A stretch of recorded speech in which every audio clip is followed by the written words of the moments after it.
आज का टॉपिक है pre marriage counselling in India, why every couple should consider. नमस्ते, मेरा नाम है समीर परांजपे और मैं एक साइकोलॉजिकल कंसल्टेंट हूँ। Welcome to my channel CYR right. आज हम ऐसे विषय पर बात करने वाले हैं जो कि बहुत महत्वपूर्ण है लेकिन हमेशा इग्नोर किया जाता है, वो है प्री मैरिज काउंसलिंग। आप अगर लव मैरिज कर रहे हैं, अरेंज मैरिज कर रहे हैं या फिर आपके घर में शादी की बातें चल रही है, फिर भी आपके लिए ये वीडियो बहुत इम्पोर्टेंट है। चलिए आज का पहला टॉपिक देखते हैं। आज का पहला टॉपिक है what is pre marriage counselling. आप लोग एक दूसरे को बेहतर ढंग से जान सकेंगे, जीवन के महत्वपूर्ण मुद्दों पर चर्चा कर सकेंगे और मानसिक रूप से और भावनात्मक रूप से एक दूसरे के साथ अच्छे से जुड़ सकेंगे, जो कि मैरिज में बहुत इम्पोर्टेंट चीज़ होती है। यह समस्याओं का समाधान करने के लिए नहीं है, ये उनको रोकने के लिए है। तो देखते हैं पहले कि इसमें कौन से पॉइंट्स हम लोग कवर कर सकते हैं।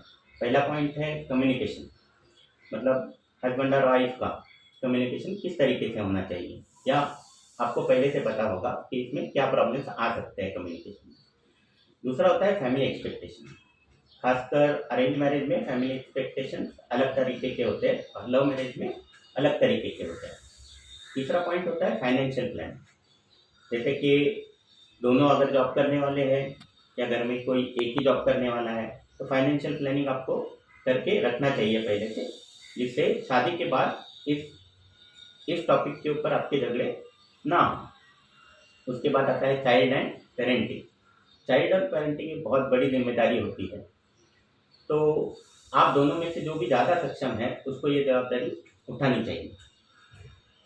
तीसरा होता है करियर एंड एम्बिशन। आजकल जब दोनों जन जॉब करते हैं तो दोनों के करियर उतने ही इम्पोर्टेंट होते हैं, लेकिन कभी कभी टाइमिंग का इश्यू होता है, कभी कभी एक ही फील्ड में होने से प्रॉब्लम्स होते हैं, कभी कभी अलग फील्ड में होने से भी प्रॉब्लम होते हैं, बिकॉज आप दूसरे के फील्ड के बारे में कुछ जानते नहीं हैं, तो अंडरस्टैंडिंग में फ़र्क आता है। तो उसके बारे में आप पहले से डिस्कस कर सकते हैं। और लास्ट में होता है वैल्यूज एंड बिलीफ। अब इसमें क्या होता है कि हर कपल के घर पे उनके जो फैमिली वैल्यूज है वो अलग हो सकते हैं। खासकर जब आपकी शादी अगर लव मैरिज है और उसमें आपकी शादी अगर इंटरकास्ट है या फिर इंटर रिलीजन है, तो फिर वैल्यूज में बहुत ज़्यादा फर्क पड़ता है, तो उसमें कॉन्फ्लिक्ट होने के बहुत ज़्यादा चांसेस रहते हैं। तो आप अगर पहले से काउंसलिंग करके एक दूसरे के साथ बैठ के बात कर पाएंगे तो फिर ये प्रॉब्लम्स आपको बाद में बिल्कुल नहीं आए। चलिए दूसरा टॉपिक देखते हैं, why it is important in Indian context. Bharat की शादी सिर्फ केवल दो व्यक्तियों के बीच में नहीं होती है, ये हमेशा दो परिवारों के बीच में होती है। इससे अक्सर अलग चुनौतियाँ का सामना आपको करना पड़ सकता है। जैसे कि पहला होता है marriage in family and tradition. Her family की ट्रेडिशन अलग होती है, हर फैमिली के कुछ बाकी की चीज़ें अलग होती है। जैसे कि आप अगर पूजा कर रहे हैं तो वहाँ पे अलग चीज़ें होती हैं, कभी कभी बाकी चीज़ों में कुछ अलग ट्रेडिशंस होती हैं, तो उसमें से आपको कॉन्फ्लिक्ट पैदा हो सकते हैं आप दोनों में। उसके बाद होता है अरेंज मैरिज। अरेंज मैरिज में एक अलग तरीके का प्रेशर होता है, खासकर लड़कियों के, क्योंकि लड़कियों को एक तो वो जो लड़का है उसको बहुत ज़्यादा पहचानती नहीं है, दूसरे उसके लिए फैमिली भी उसके पहचान की नहीं होती है, तो उसको एडजस्ट करने में बहुत टाइम जाता है। तो घर के बाकी के सदस्य जो अगर बहुत ज़्यादा कोऑपरेटिव नहीं है तो उसमें से बहुत सारे प्रॉब्लम्स आ सकते हैं। तो आप अगर पहले से इसके ऊपर काम करेंगे तो आपको ये चीज़ ईजिली कर पाएंगे। तीसरा होता है लव मैरिज में। लव मैरिज में ये प्रॉब्लम्स नहीं आते हैं कि आप आदमी को पहचानते हैं कि नहीं पहचानते हैं, लेकिन इसमें सबसे बड़े प्रॉब्लम्स जो आते हैं वो होते हैं कि इंटरकास्ट मैरिज या इंटर रिलीजियस मैरिज। मतलब जब आप इंटरकास्ट मैरिज करते हैं तो घर के लोगों का आपको सपोर्ट कम होता है, तो आप अगर शादी करके उस घर में जाएंगे तो वहाँ पे बहुत ज़्यादा कॉन्फ्लिक्ट ऐसे ही पैदा होते हैं, या फिर कभी ताने मारे जाते हैं या कभी कभी कुछ और कहा जाता है। तो उसमें आपको समझ में लेना पड़ता है कि आपका पार्टनर आपके साथ कितना कोऑपरेट कर रहा है इस सब चीज़ों में। चौथा जैसे हमने देखा था पॉइंट कि करियर और एक्सपेक्टेशन, तो दोनों के करियर और दोनों के एक्सपेक्टेशंस अगर सेम रहेंगे या वो सेम पेज पे रहेंगे तो वो सिंपल है, ना कि अलग अलग पेज पे हो या उनकी एम्बिशंस अलग अलग जगह पे हो। तो उसमें आपको एक्सपेक्टेशन के हिसाब से एक दूसरे को अंडरस्टैंड करने के लिए सिंपल होता है। उसके बाद होता है लास्ट का चीज़ होती है वो है जेंडर रोल्स, मतलब जो हमारे डिफाइनिंग जेंडर रोल्स है कि मोस्टली वुमेन्स जो है वो घर घर का काम करती है और पुरुष बाहर का काम करते हैं। लेकिन आप दोनों अगर काम कर रहे हैं तो आजकल देखा जाता है कि दोनों में बहुत प्रॉब्लम्स आते हैं, क्योंकि वाइफ को ऑफिस का काम करके आने के बाद वापस घर में भी काम करना पड़ता है। मर्द कभी कभी घर के कामों में हेल्प नहीं करता है, तो इन सारी चीज़ों की वजह से बहुत ज़्यादा कॉन्फ्लिक्ट पैदा हो सकता है, जो कि शादी के बाद हैंडल करना बहुत डिफिकल्ट हो जाता है, because then you are emotionally attached already. तो वो उसके बारे में अगर पहले से बातें करके रखेंगे, पहले से आप दोनों में एक सामंजस्य ला के रखेंगे तो आपके लिए बहुत ईजी हो जाता है। लास्ट का जो है वो है रिलीजन। अगर आपका लव मैरिज है तो उसमें हो सकता है कि रिलीजन भी कभी कभी डिफरेंट हो, तो अगर रिलीजियस डिफरेंट बहुत ज़्यादा है तो फिर बहुत प्रॉब्लम्स और बढ़ सकते हैं, जैसे कि अपब्रिंगिंग कैसे करना है, बच्चा कौन सा धर्म अपनाएगा, या फिर उसको मंदिर में लेके जाना है या चर्च में लेके जाना है। इन चीज़ों पे आपके डिफरेंसेस बन सकते हैं। तो उसके बारे में आपको अगर पहले से पता होगा कि हमको क्या करना है, हमको क्या बच्चे को क्या क्लियरिटी देनी है, तो फिर वो आपके प्रॉब्लम्स नहीं आएंगे। तीसरा टॉपिक है who should go for pre marriage counselling.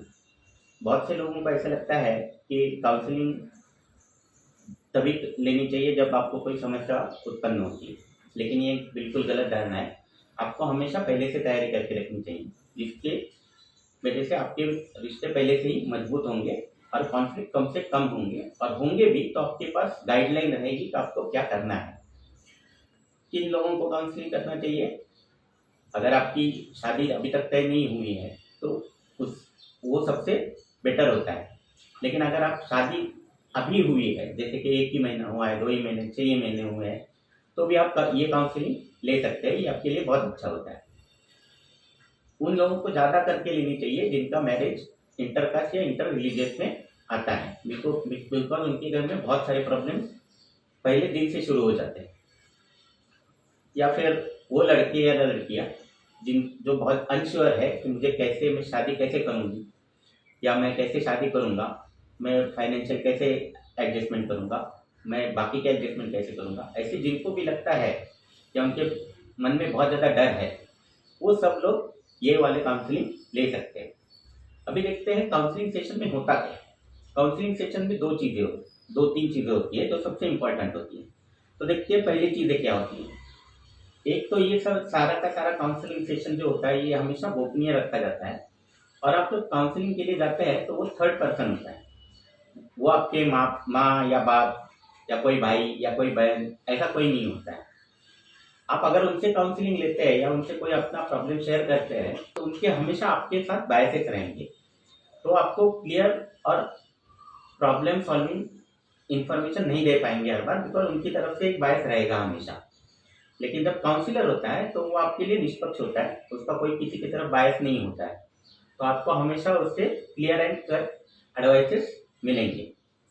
दूसरा क्या होता है, आप अगर चाहे तो आप सिर्फ सिंपल वन साइड काउंसलिंग ले सकते हैं। मतलब ऐसी जरूरत नहीं कि दोनों को आना पड़ेगा काउंसलिंग के लिए, आप अकेले भी काउंसलिंग के लिए आ सकते हैं, और आप चाहे तो दोनों साथ में भी आ सकते हैं, ताकि आपके प्रॉब्लम्स एक दूसरे को पता हो।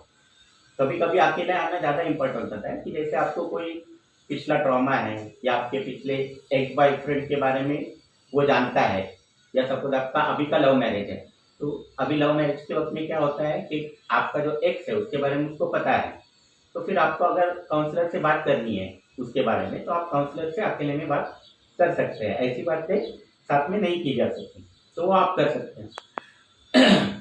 और क्या कर सकते हैं, जैसे आप दूसरों के एक दूसरों के बीच का कम्युनिकेशन अच्छा कर सकते हैं। मतलब दोनों में कम्युनिकेशन का क्या प्रॉब्लम है, कोई एक इंट्रोवर्ट है एक एक्सट्रोवर्ट है तो भी प्रॉब्लम्स आ सकते हैं। तो अगर कोई इंट्रोवर्ट है तो उसके लिए बहुत डिफिकल्ट होता है कम्युनिकेशन करना, तो वो आप दूसरे जोड़े को दूसरे आपके पार्टनर को अगर इस बारे में पता चलेगा तो आपके लिए ज़्यादा सिंपल हो जाएगा। लास्ट होता है कि कॉन्फ्लिक्ट को कवर करना। कॉन्फ्लिक्ट को कवर करने के लिए क्या करना पड़ता है, आपको पहले से पता होना चाहिए कि ये कॉन्फ्लिक्ट है हमारे साथ। लाइक आप दोनों की जॉब का टाइमिंग अलग है, तो आप दोनों की जॉब का टाइमिंग कभी भी साथ में नहीं आ सकता। तो ऑटोमेटिकली आपको ये पता होना चाहिए कि आप साथ में टाइम ज़्यादा स्पेंड नहीं कर पाएंगे। लेकिन जब शादी के बाद अगर इसमें कॉन्फ्लिक्ट होगा तो आपको पहले से पता होना चाहिए कि ये चीज़ हमको पता थी। तो ऐसी सारी चीज़ें आप काउंसलिंग में इसमें आप एडजस्ट कर पाते हैं। और सबसे लास्ट जो हमने बोला था पहले कि शादी दो फैमिलीज के बीच में होती है, उसकी वजह से जो ट्रेडिशनल कॉन्फ्लिक्ट है, आपको रिलीजियस कॉन्फ्लिक्ट कुछ है, तो वो सारे भी आप काउंसलर से डिस्कस कर सकते हैं, बिकॉज उसको ज़्यादा इन्फॉर्मेशन इसके बारे में रहती है। चलिए एक एग्जांपल देख लेते हैं। आप हमेशा याद रखिए कि आपके रिलेटिव या जो साथ में रहते हैं आपके या आपके डिस्टेंस रिलेटिव है, उनकी एडवाइस लेने से बेटर होता है कि हमेशा काउंसलर की एडवाइस लें। जैसे कि अभी कुछ दिनों पहले पुणे में एक मामला आया था। एक लड़की के मामा ने जो लड़का है उसका सिविल स्कोर चेक कर लिया और फिर उसका सिविल स्कोर बहुत कम था, तो मामा ने एडवाइस किया कि आपको शादी तोड़ देनी चाहिए। वो तो अच्छी चीज़ थी कि उनकी सगाई हो गई थी, लेकिन शादी तो नहीं हुई। तो जो लड़की है उसके पिता मेरे पहचान वाले थे, तो फिर उन्होंने मुझे कांटेक्ट किया, तो मैंने उनको कुछ चीज़ें एक्सप्लेन की। तब उन्होंने उन चीज़ों के बारे में लड़के के पिता से पूछ ली। प्रॉब्लम क्या था, लड़के के पिता की फैक्ट्री थी जिसके ऊपर उन्होंने अपने बच्चे के ऊपर अपडेटेड लोन दिया था, लेकिन कोरोना काल में कंपनी बंद हो गई थी। अब आप बोलेंगे कंपनी तो बंद हो गई थी तो उसके ऊपर लोन होना नहीं चाहिए, लेकिन प्रॉब्लम यहाँ पे आता है, कंपनी बंद हो जाती है तो लोन खत्म नहीं होता है, वो लोन वैसे ही चालू रहता है, बिकॉज आप एनपीए में चले गए, लेकिन उनका केस तो डायरेक्टली कोर्ट में चला गया है। तो जब कोर्ट में केस चालू है तब आप इंस्टॉलमेंट नहीं भर सकते लोन की, बिकॉज आपको पता नहीं है आप वन टाइम सेटलमेंट करेंगे या इंस्टॉलमेंट में सेटल करेंगे। उसकी वजह से सिविल में उसका स्कोर दिख रहा था, उसकी वजह से वो केस 3 साल से ज़्यादा चल रहा था, उसका 3 साल में सिविल स्कोर बिल्कुल पूरी तरीके से खराब हो गया। तो जब बेटे के पिता ने उनके खुद के एसेट्स कितने हैं, मतलब उनका बंगला किसके नाम पे है, क्या वो गिरवी है कि नहीं है, उनके पास कितनी कारें हैं, बच्चे के 2 साल का बैंक स्टेटमेंट पूरा उनको डिलीवर कर दिया, तो फिर चीज़ें क्लियर हो गई कि ऐसा कोई प्रॉब्लम है नहीं जैसा दिख रहा है। बिकॉज जो लड़के के पिता थे उनके पास खुद की 2 अलग से ज़मीनें थी जिनकी वैल्यू कम से कम 60 लाख की थी और लोन सिर्फ 10-15 लाख का ही था, तो वो कभी भी उसको बेच के लोन चुका सकते थे, तो ऐसा प्रॉब्लम नहीं था। तो ऐसे प्रॉब्लम्स आ सकते हैं आप अगर गलत आदमी के साथ कोई उसके साइड से इंफॉर्मेशन लेंगे तो ऐसे प्रॉब्लम्स आते हैं। अभी देख लेते हैं कि ये प्रॉब्लम क्या है, मतलब ये सिविल का प्रॉब्लम क्या है, और इसके बारे में मैं आपको छोटी सी जानकारी इसके साथ दे देता हूँ। देखिए सिविल स्कोर आपके बारे में ये पता नहीं लगा सकता कि आप फाइनेंशियल ट्रांजेक्शन जो कैश में कर रहे हैं उसके बारे में क्या है। लाइक आपका सब सिविल स्कोर बहुत अच्छा है, 750 800 जो भी चाहिए वो बहुत अच्छा है, लेकिन आपने बाहर से किसी साहूकार से 10 लाख का लोन दिया है तो आपके सिविल स्कोर में नहीं आता है, तो एक गलत इन्फॉर्मेशन होगी, ठीक है। तो इस तरीके से सिविल आपको हर जगह पे सपोर्ट नहीं करता है।